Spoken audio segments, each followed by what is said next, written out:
Thank you, Ruth, and thank you, Kulvinder, because I really appreciate. I mean, I always say that I love to share my wisdom, but it becomes extra special when I share it with like the two of you who I really resonate with. It's very important sometimes to have a meaningful discussion with people you really identify in mind and thought process. So thank you Right. for inviting me here, and I'm really grateful and happy to be talking to you. Thank you. Thank you. You. Yeah, so Sujata, for me, I see you as a woman of courage, a woman of virtue, a woman, a phenomenal woman. And my colleague said earlier, Kulwinda said earlier, that she heard you on a clubhouse speaking. That's where I met you also. The first time you spoke, I quickly back channeled you, and Yeah. from there, that is how we connected. It was your story. It was about the book, and you were sharing your story. Like I heard from the Rich Woman magazine platform that said, sharing your story changes your story. Your story is your story, but your story belongs to the world. And that day, when you spoke, something shifted in me. And I couldn't resist, but I thought I need to talk to her. I need to really understand more. And really, I connected with you, and I tapped a lot of lessons within this short time. I've learned a lot from you. And that is who you are. You are so easy to give also. And like I say, we all have our perception. So I see you as a woman of courage. And reading your book also, I felt like there was a time in your life that you didn't have nothing but courage and maybe your higher self. That is all that you had. How would you describe yourself? How would I describe myself? Yes. I describe myself as a person who has been used to operating alone. Okay. And when you operate alone, then you can become many things. You can become a recluse, for example. You can become shy and introvert. But I believe that if nobody defines me and I define myself, then it's about courage. It's about giving. And if I don't have the reciprocity of receiving, that also is fine with me, because it's not always that if I love you, the other person has to love me.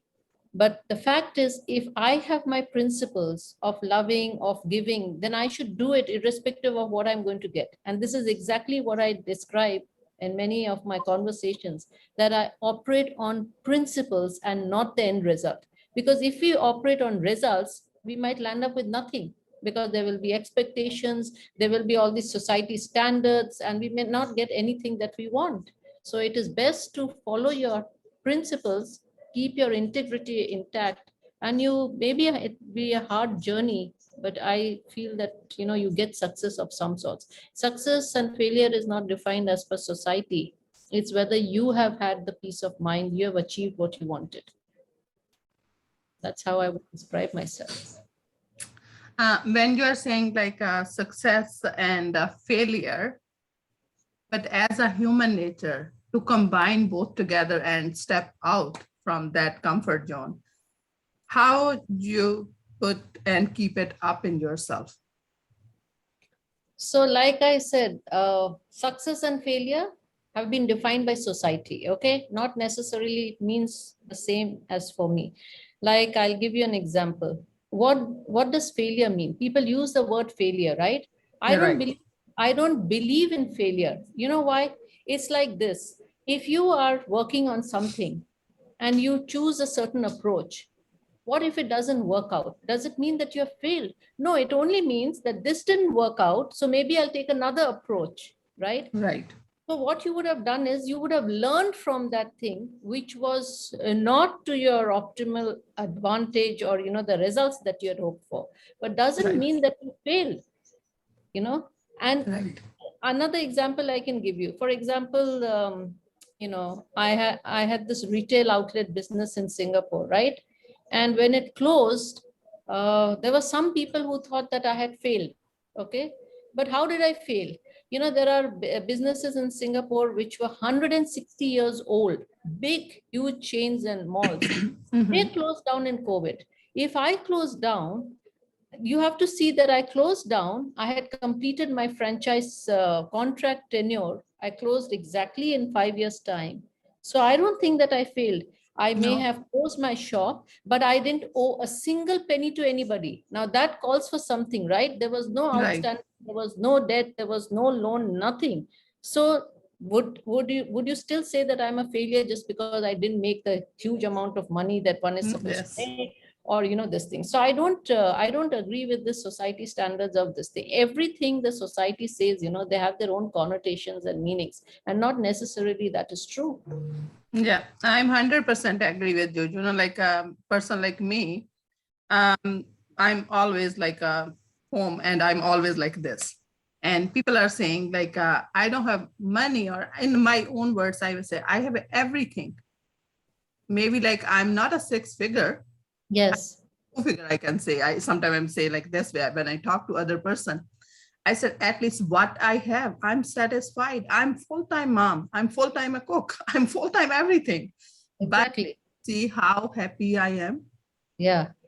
You are just start your journey, or you are in 10 years in that journey, and you're full-timer making like you are saying six figure, but like when you are talking to me, your eyes are like stressed, your face is like telling me six figure, but behind that your aha moment gone. Yes, and all these people who have designations, who have the money, are they really happy in life? Do you really know what happens behind closed doors? What Right. happens when you go out of the office and go back home? For the woman, for example, they have to go back. They might be a vice president in a company, but when they Right. go home, they have to become the wife and the mother who's not appreciated. Because why Right. should it be that she has to go and make a cup of tea or make the meal? Why doesn't her husband, who's equally working, also go home and share in those duties? Right. And housewives are not paid, are they? You're not paid, but you would pay the cook, you would pay the nanny, you would pay the helper, you would pay the tutor. But why are the housewives not paid? So I'm just saying that there are many in the inequalities of what women face in society, and there's still such a lot to be done, and it's not being addressed. So I have Yeah. my different views. It is like a controversial kind of word when we are saying housewife is not equally. Sometimes I'm saying like I learned from my family, not like I didn't ever hire any mentor or coach. When like they are saying the God gave woman everything. Just like I don't know which author I read. He said just he hold like one thing. He didn't give like a big strength and big heart to woman, but woman can do anything. And Yes. since my journey, I can every single day I'm seeing that word. But like one way I'm saying like what keeping me up like always head high, because like my husband or my parents never said stop doing this, stop going here. But like even just you come home, just like little smile or somebody have a cup of tea or water, you forget every tiredness, every money parts or everything. And even like that author in the book, he said like somebody maybe killed you with a knife, but like after a minute, he said sorry and hugged you, woman forgive. That's like, I don't know, that's like little thing. Sometime in all of our journey, you will see it, I feel it, like somebody like give you a hard time in a moment, he said like, okay, sorry, I don't want to do next time. Doesn't matter who, child, husband, you forgive. Why like that small things we are like getting like forgive without reasons? Because little things matter. Mhm. There's not much emphasis on appreciation. There's not much emphasis on, being sorry, or, feeling remorse, or feeling that sensitivity that maybe I did not do enough, or I, have not been equally engaged. But when that happens, then that is more than anything else, right? So when Yeah. we talk of humanity, which I feel there is a lack in our society, but that's the little moments which make up, memories in life, or it gives you just that drive or incentive to take that as a learning and go forward. It's not always about the money. Yes. So, like I said earlier, that I'm learning a lot from you.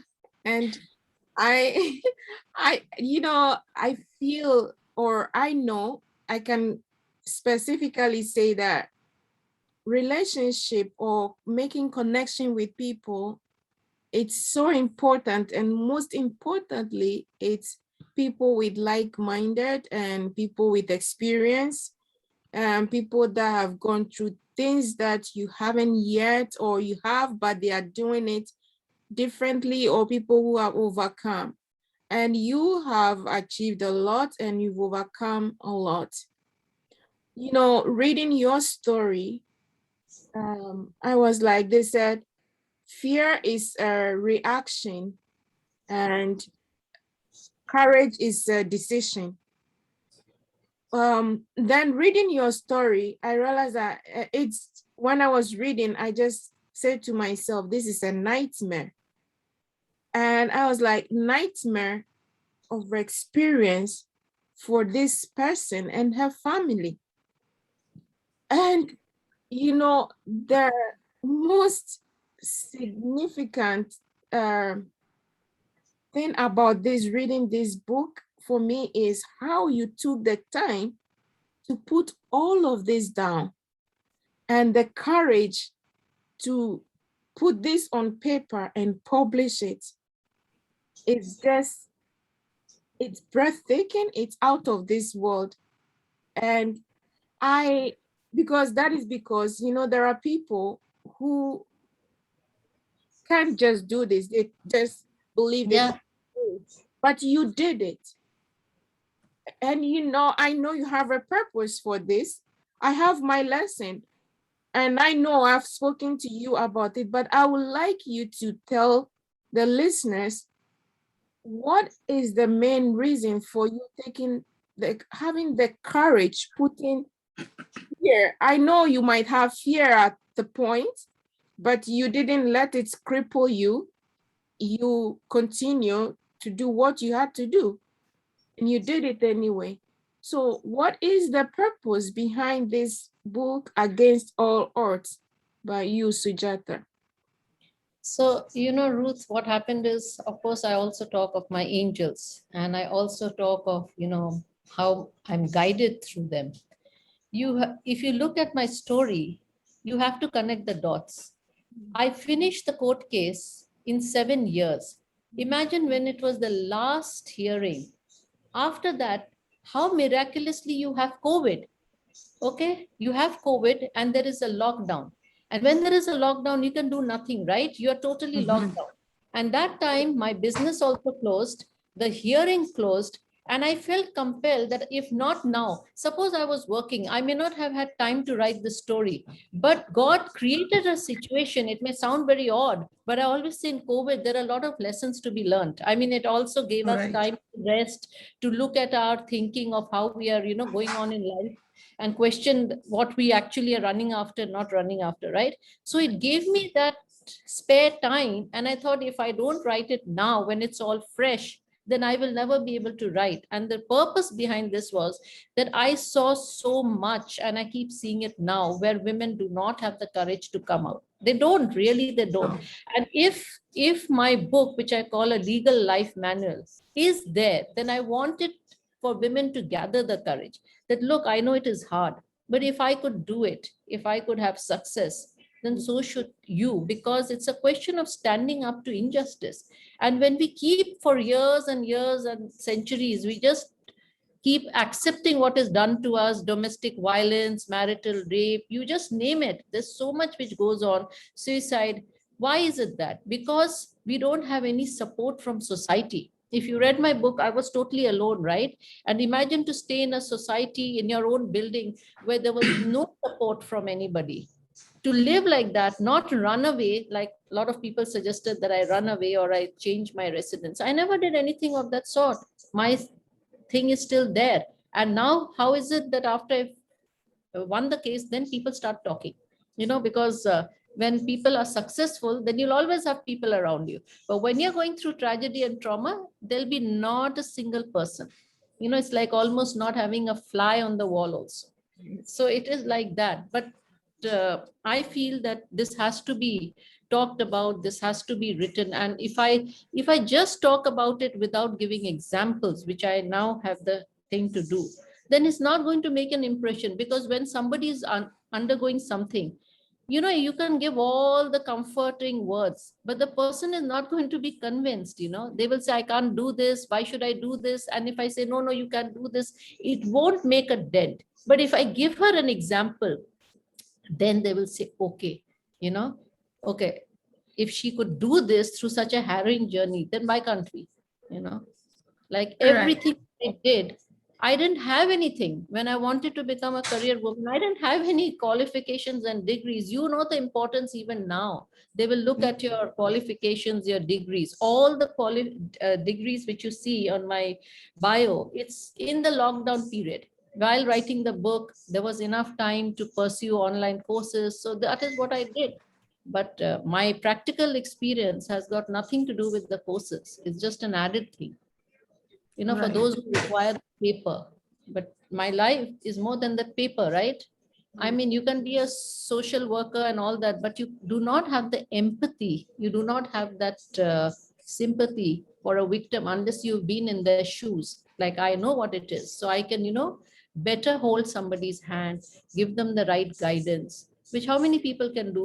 Okay, they will do it bookishly and say, okay, this is what you do. But it's not so easy, to make somebody come out and take that step, because that step is very, very big. Right. They are the same. I forget how to say that saying. Like mostly people, when we get a degrees, you can go in school and college, do a degree. But Yes. skills, when you go in a society, you will get it. Yes. Handle it, you will manage it. But like sometime, like looking a person living in Singapore, Canada, or Iceland, whatever, we are saying is life is easy. Like when people are seeing our pictures or when we travel. But like if you guys are resemble this way, we are living same lifestyle. Sometimes we don't wash our face, and when we have to sit front of like something to do it, because Yeah. like you are have a time value. Everything you are finding, you have to do it. Doesn't matter you are sick, but you need to wake up and take care of your child. You do it. We don't Yeah. have anyone who gonna come. Now the society changed, and you are in a hard time. Nobody come to you and ask what is hurting. But when you get out from that, then people are saying how you did it. This is like a long journey, but like sometimes society make you, they don't want to see you in a hard times, they don't want to see you in happy either.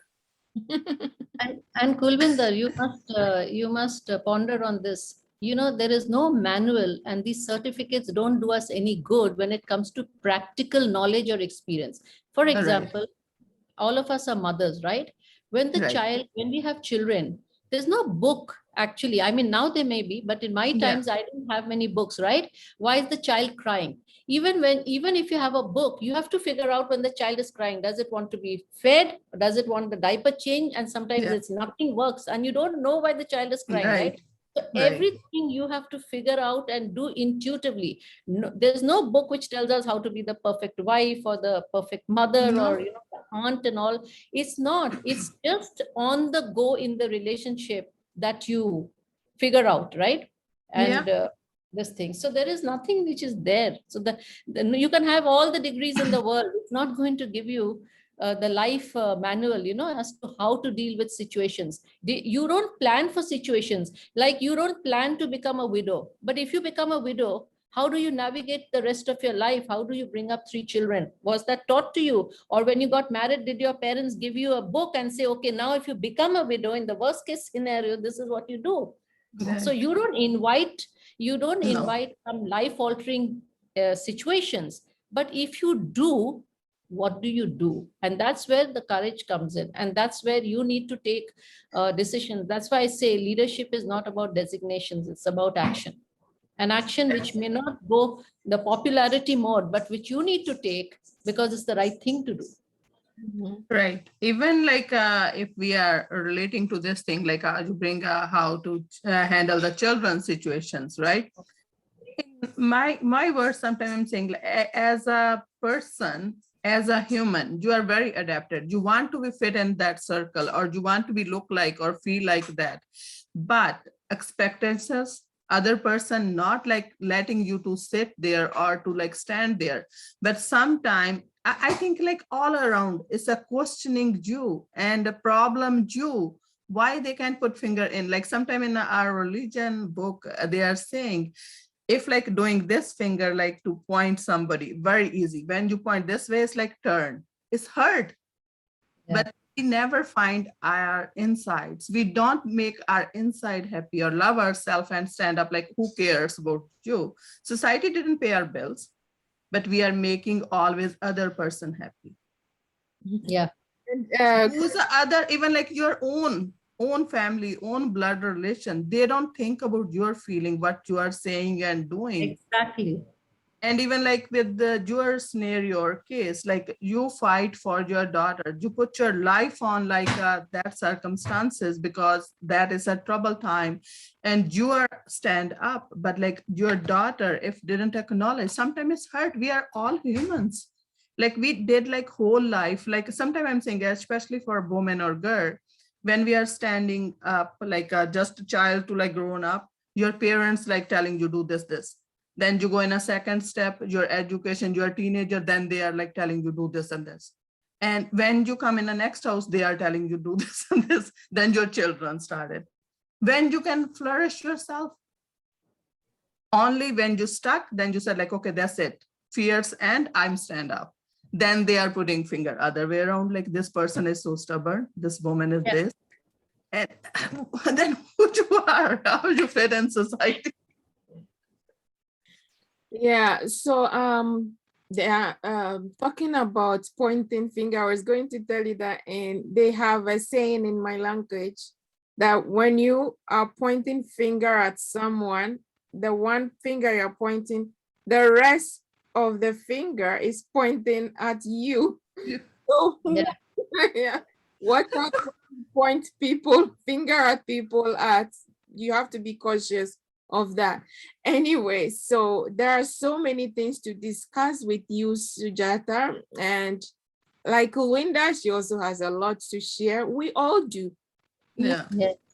One thing that excites me so much about Sujata is that, you know, these stories, to some, it's supposed to be a family secret. To some, it's supposed to be their best secret kept ever. But you put yourself out there, you're so vulnerable. And just for you to help the world, to encourage women, to encourage people to be able to speak up. What would you say now to people who don't speak up? I know there are tons of people out there that, you know, they bottle up about every emotions, everything, you know, just even things that you might think that, oh, this is something the world will laugh at. They make it so personal and they keep it, they bottle it up so tight that not even a piece of it would drop. What will you say to people like that? So this is what I've been telling, that if we want society to change and if we want women to reach somewhere, you have to just let go of society telling you what to do. You have to just be yourself, and there's nothing to fear.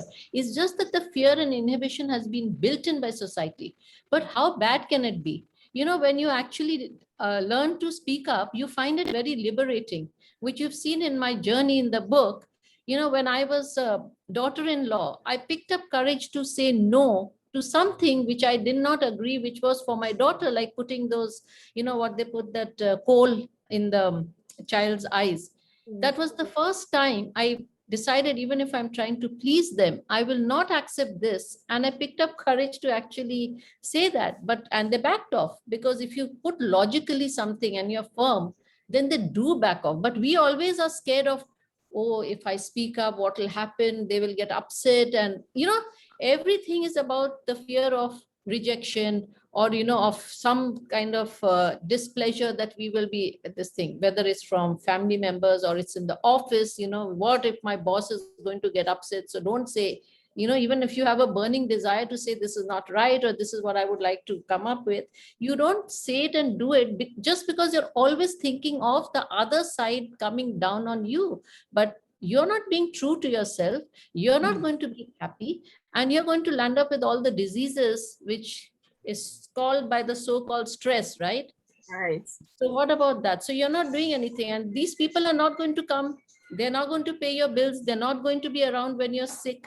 They're not going to, let you flourish. So why?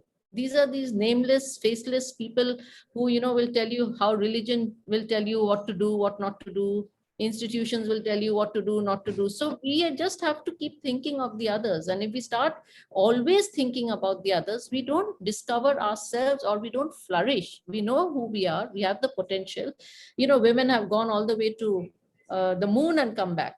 But there's so few. There's so few who have made it. Right.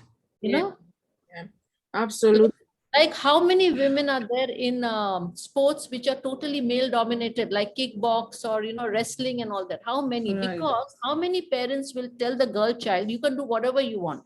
You want to be a champion in masculine sports, you're welcome to do. It's not true that we are physically weak.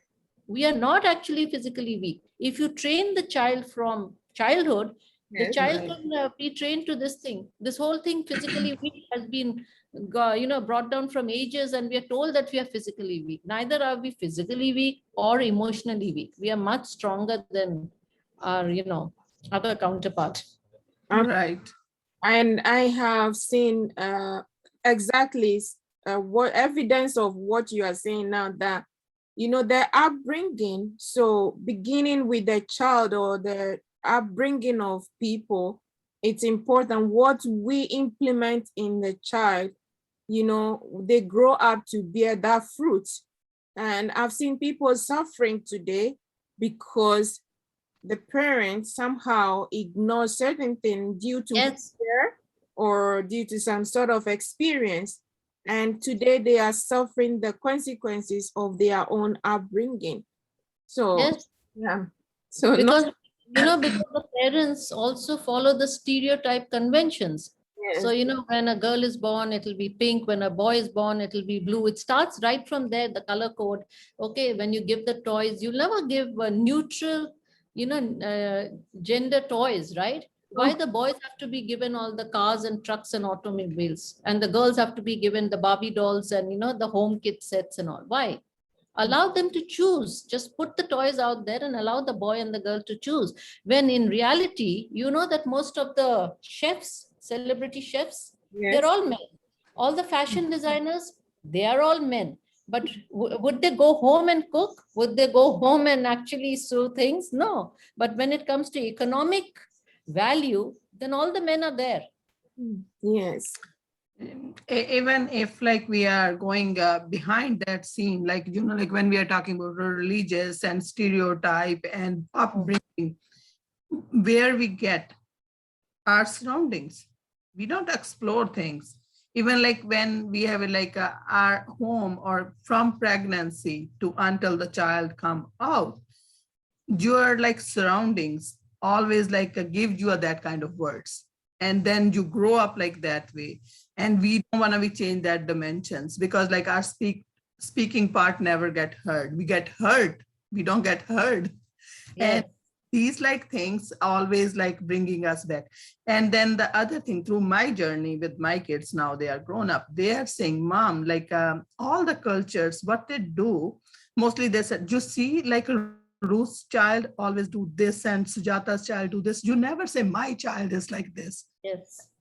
Even in a class, like people are more intelligent or more talkative, they raise their hands, we are always encouraging them. The person never speak, we never give them a chance. Yeah. Yeah. everybody knows something, but we Exactly. And why do we only make treat it. comparisons?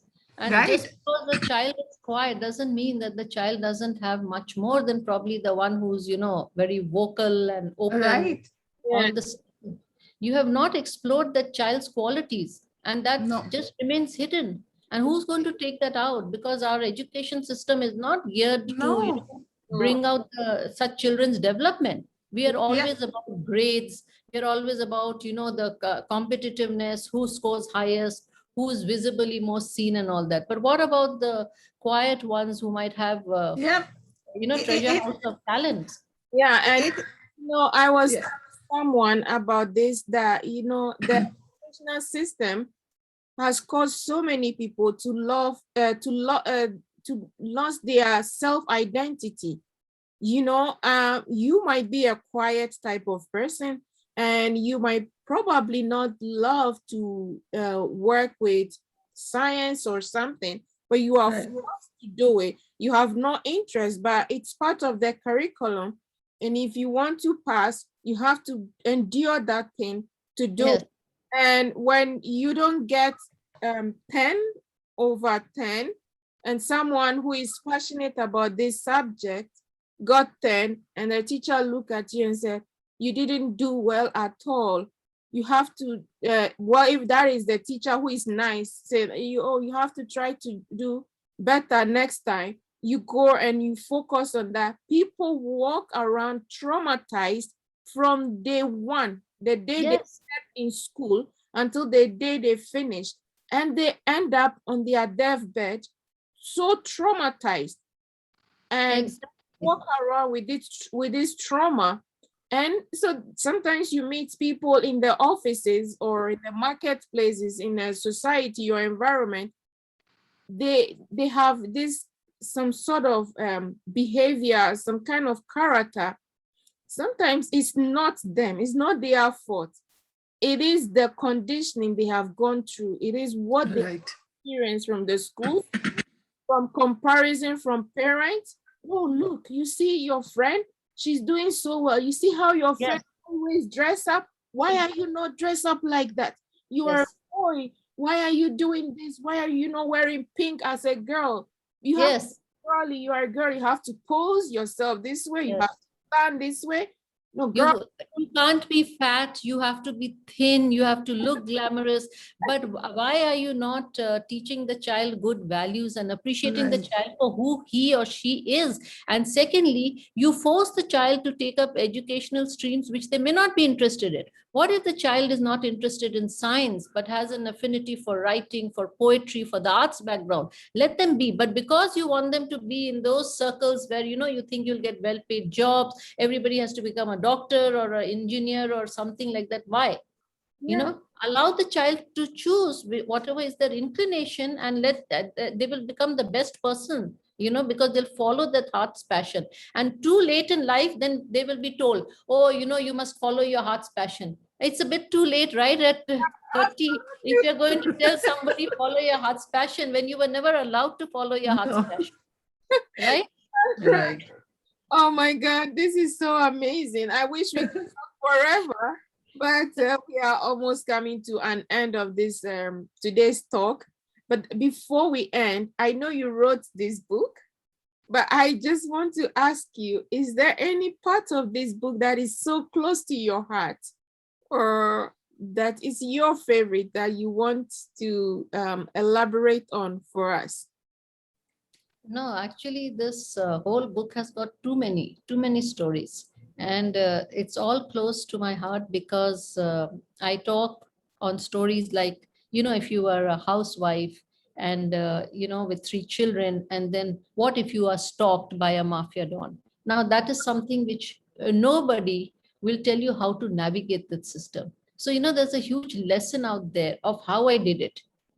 So things like that, or how I started my career, without any background, and how I did diverse things, how I set up my business in Singapore when people would tell that you can't do it. So everything, how I fought that court case. So there's so much of it, and it's all dear to me because every time it was a lesson learned, and it only shaped my character. Today, what and who I am is based on that. And I always say this, that I don't care what the world defines me, because I don't want validation and approval. If you, it's like a mirror, I say. So if you see the good in me, that means you're good yourself. And if you think I'm bad, it's because you have some problem or baggage. And so you are, a little wary of me, because you know that you may not be able to stand up to my scrutiny or to my this thing. So it's like, in Clubhouse, people start reading my bio, and the men will say, oh, after a few sentences, they'll say, I'm already feeling intimidated. Now that's your problem. If you if you read my bio and feel intimidated, that just shows how men are, right? Because they cannot accept that a woman can have all these categories. Yeah. Or one person even went to the point of saying, I'm having PTSD. Now, if you have post-stress traumatic disorder, just by reading my bio, then I don't know what all you must have gone through in life, that it, makes you have this. Or you just want to pick on me, and I just don't get rattled, because that's your problem. Yeah. Huh? And So it doesn't define me. some men, some are so generous and so kind. No, it's not only men, even women do it. Yeah, Even some, men yeah. put me down. Some men, Even now, women put me down. So it's okay. yeah, That's what I say. yeah, I know most women, some of the women today, you know, we always say that women helping each other, women should do that. But most of the women today, they are so busy trying to bring the other women down. And Yes. they are not also willing to go up, but they just can't stand seeing another woman going up. Some are already up there, but they just want to make sure that they remain there and no one climb even close to them. Yes, I have had men who have read my book on Clubhouse and they have actually wept. So I have seen the good and the bad. That's what I say. Don't go by the gender. Don't go by the No. classification. Just see the person for who they are. Don't say man, woman, and this thing and that thing. Just see how the person is. And if you just see the person, just not by their words, but by their actions, you will not be fooled. Because actions speak louder than words. You can't fool everybody all the time. No, it's an amazing share, and put it on a paper and pen together. Like when we are bringing our heart thoughts and bring somebody up any field, I think God gives you more. That's like my belief always. But mostly when we are saying men and when we are saying women, this is like a day one. I think it's a human nature trained like that way, or with the society. Yes, They, we are they don't always have a, talking of the gender, yeah, So when we say gender bias, gender and discrimination, how does it come in? It's come in yeah, because we do this. Why can't we just talk of the person as the person is? Don't yes, say man, don't say woman and all that. Just see no, whether the person has a heart or doesn't have a heart. Leave yeah, the gender out of it. Like when I say a crime is a crime. Don't try to bring in the fact that, whether it was a woman or a man or this thing, whether they were from some caste or creed, which happens a lot in India and other things. Don't yes. do that. A crime is a crime. Don't try to classify it. Uh, Even like when we are coming on that crime side or in India, because like I didn't go in like the other part of world, we can say, if things are outside in my house, we are thinking people. But when came to your house, you will be a same person, like you will be a hyper and crimeness. But we don't think that everything in our inside or in our own shoes. We are thinking people. That's why the people are saying, if like you see outside, it's like you are seeing fire. When it came to your house, then you feel the heat. Yes.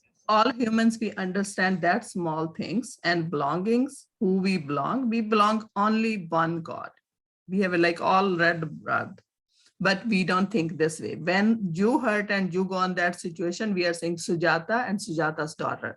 All days, like I don't know, like a whole world, but like Indian culture, mostly I can say, you are a daughter for whole village. Yes. They respect, and if you are behind with the any work, they will pull you out and they help you. But nowadays it's a fancy work. People grow like so many ways, but Yeah.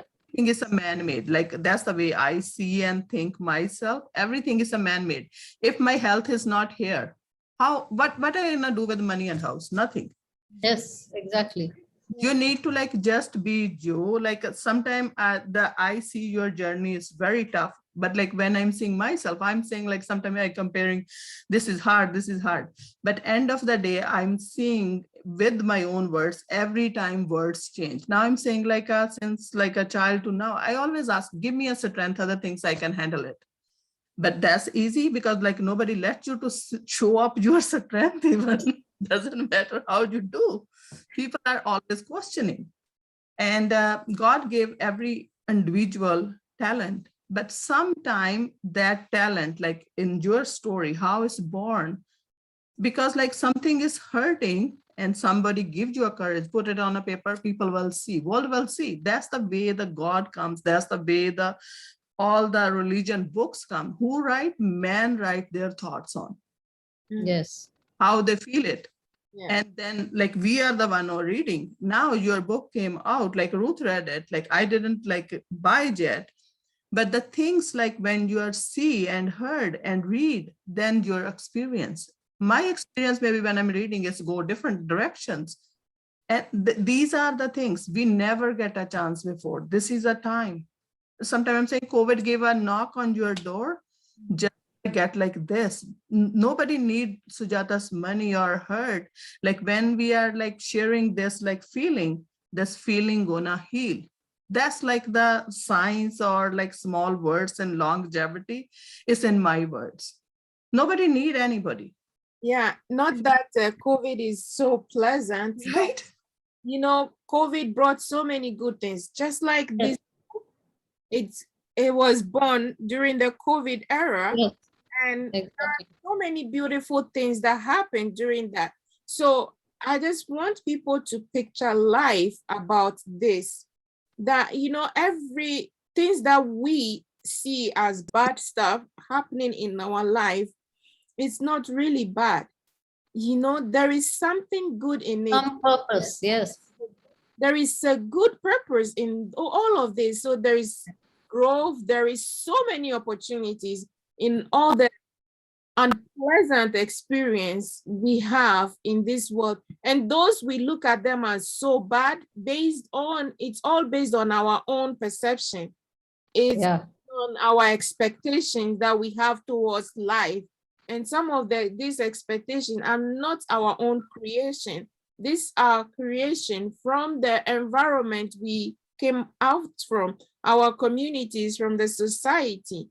And so it is very important that whatever you are facing, if it's about your health, sit down and make some reflection about your life. There is a meaning in that. Nothing is bad though. If we just, I believe that we named it like that, but there is Yeah. a purpose in it. So for me, most of these things, I'm a very religious person. I believe so much that there is this higher self that is always watching over me and directing my path. And that brings me to you, Sujata. Kurinda mentioned that, then I was like, okay, about your spiritual experience. Could you please speak on that so we will come to Yes. us? So that spiritual experience is very, very important because it just tells you that, when in your darkest moment, sometimes God will show her, whatever it is. The higher power does show the presence. And when I have had angels watching over me, which I could only connect now. But when this incident happened, then just look at it. There were some miracles which happened. Now, I am born into a religion, but I've always had leaning towards Christianity. But I've always said God doesn't live in the temples, mosques, and churches. And my spiritual experience happened in a church. And people will find it odd that this thing, but just look at it. I used to meditate and I used to see angel wings. I used to see myself looking down a mountain. I used to see red boots for some reason or the other. And I never could understand what's the meaning in this meditation. But imagine when this incident happened and I'd gone to Montserrat which is a pilgrimage place for, Christians and all, but all over the world, people come from all walks of life. It's such a powerful place. And I'd gone there prior to the incident, and I downloaded some choir songs, on my laptop. And when this incident happened, I saw the miracles. It used to play by itself. Whether I played it, rebooted my computer, how did that happen? So I knew that I had to go back there. And my husband, because men don't always are not geared to be very expressive and this thing. If women don't come out, then men are even more not going to talk about the rape of their daughter. And, they have to carry on in life, pretend everything is normal, go to office and all. He was very, very sick. And when I decided to go there, I had befriended a Spanish chef in the country that I was staying. And I told him my story. He says, okay, if you're going there, you go to this monastery and meet this priest. You might enjoy talking to him because he's a modern thinking priest. I said, okay. And imagine I go there and my husband not feeling comfortable sending me alone, he follows. And he became perfectly all right the moment he boarded the plane. He could not walk. He could not keep anything in his stomach because he had such severe loose motions, which nothing was helping. No antibiotics, no medicine, nothing. But he said, if I manage to board the flight, I'll join you.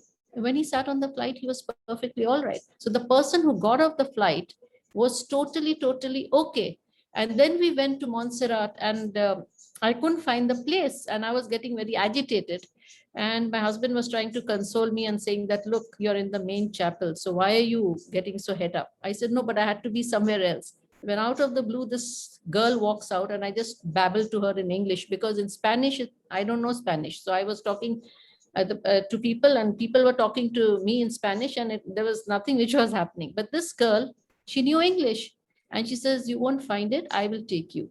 And she took me to that place, which is behind Virgin Mary's altar, St. Joseph's Chapel. And there was a guy there, and he confirmed that Sujata from Singapore had an appointment, and this is not open for tourists. And when I went in there, it sounds like a film story, but this is exactly what happened. We went and sat down, the bell started ringing, the hymn started playing, and I looked at my watch. It was exactly 1 o'clock when I was supposed to be there at 1 o'clock. I just sat and wept. I'm not normally a person who cries, but the tears just flew. And I just told God that, okay, if nobody loves me, you do. That's all that I said.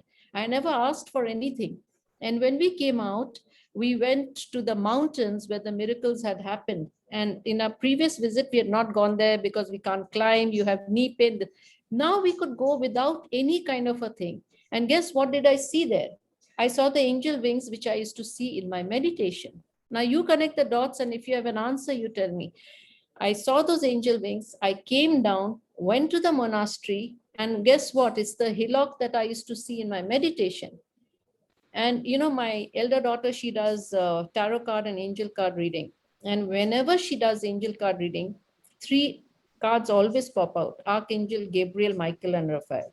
And she had told me that if I'm going somewhere, my angels are going with. And I didn't tell the children I'm going. So when I went to this priest, I told him my entire story. And for some reason, I told him about my daughter's angel card reading. And I felt a little foolish because, the Christian priest may not really approve of tarot card and angel card reading, but I still get goosebumps because he looked at me and he said, no, Sujata, this is providence. I said, what do you mean? He says, would you like to meet your angels? Because this is the only monastery in Spain where the three archangels are pictorially depicted. And so I met my angels. Wow. And when I came down, my third stop was at a shoe store where I had gone previously. And the guy recognized me and he says, I've got something new for you, which you might like. It was a pair of red boots, which I used to see. Wow.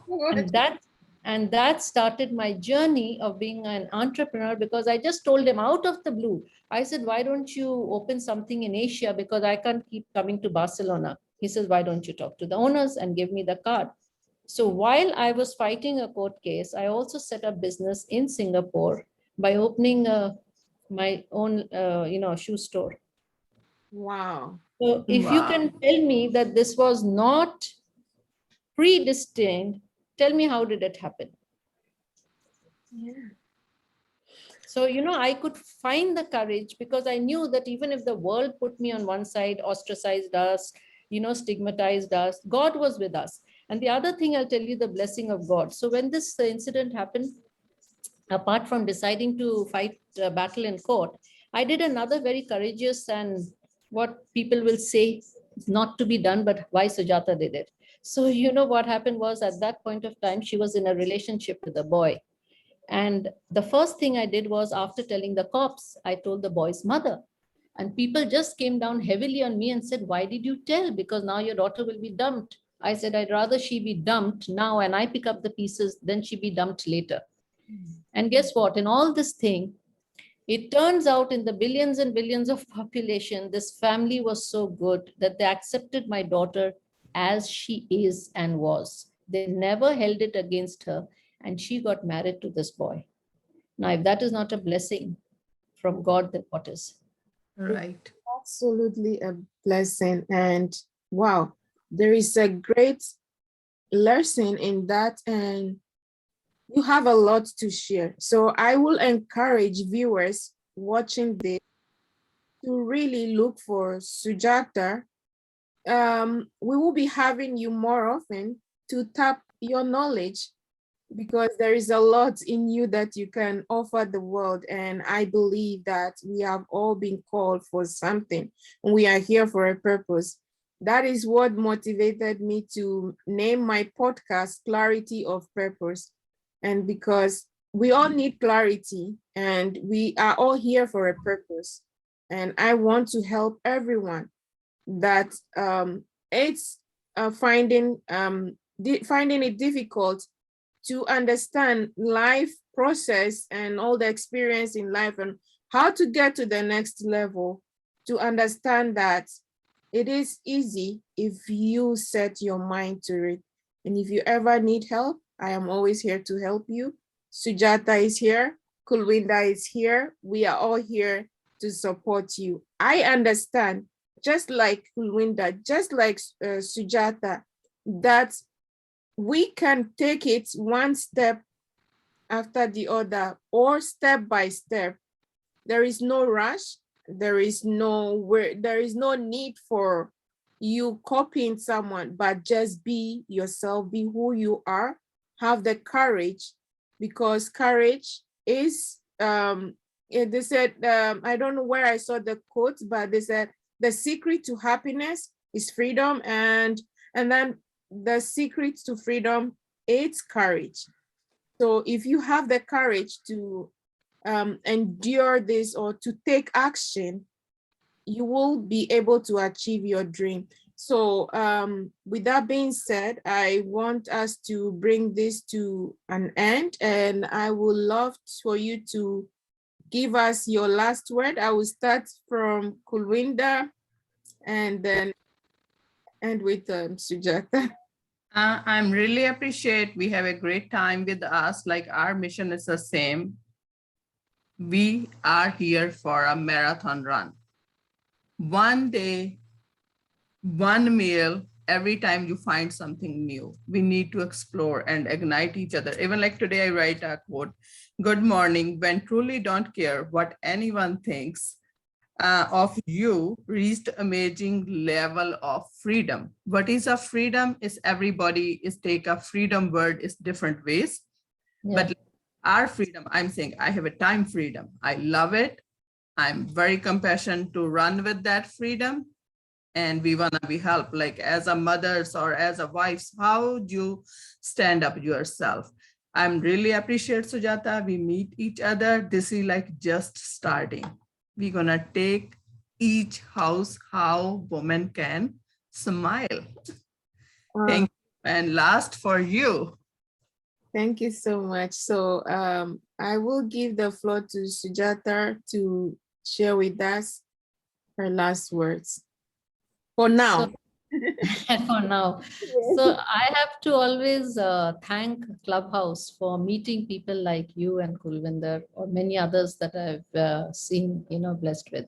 You will always find the good and the bad, but amazing relationships is what I have found. And I believe that relationships like the ones that we have is meant to be. In so many people, why did we find each other? Because there is a purpose and there is something that we probably need to do together, if nothing else, our collective energy and wisdom is going to be the light for others. That's what I Right. feel. Absolutely. And I thank you for letting me into your show. Thank you so much. And before you go, how do the viewers or listeners contact you or reach out or get your book? So my book is there in across Amazon, all countries. It's there in Barnes and Nobles also. And otherwise, as I always say, my phone number is there. I always prefer the phone to email. Of course, my email is there also in my bio or in the book and all. But I believe that a real connection is not by followers or following. It's a question of if you are able to pick up the phone and have a conversation, that is more than social media connections, because they're not always very real. So the real connection is when I can just talk to you or you can talk to me. A 2 a.m., 4 a.m. friend is what I call myself. And I do that. I mean, sometimes, of course, I do fall asleep, but I always say that, and I am doing that. Yeah, exactly. And I can witness to that. I've spoken to you middle of the night or Yes. late night or early morning, all the time. I've done that Yeah. before. So that's who you are. And so if you are looking for a mentor and someone who would direct your thoughts, please can you say your number so maybe people can. So it is +65, which is the code for Singapore, 9173 5302. Thank you. Thank you so much. And Kulinda, how do the viewers and the listeners contact or reach? Thank you for Sujata. Sujata is in Singapore, Ruth in Iceland. I'm in Toronto. Anybody can find me with my name, any social media, Kulwinder Samra. We are all of us here. We are just phone call away. How we can support you or help you to make you stand up. That's like our journey and mission. And we are all here to bring world together. That's our mission. Thank you for today's talk. If like more information, you can find us all richwoman.co too. Thank you, Ruth. Yeah, thank you so much. So I will end with this on the quote from Maya Angelou that said that courage is the most important of all the virtues, because without courage, you can't practice any other virtue consistently. So whatever that you have set your mind towards, have the courage to pursue that. And believe me, God will send all the angels, all the support you need to achieve that. Never doubt yourself and keep on keeping on. Much love to all of you, and thank you for watching this and having us today. We appreciate you. And Sujata, thank you once again. Thank you, Kulinda. Thank you. Thank you. Thank you. It's bye for now. Bye. We're gonna stop.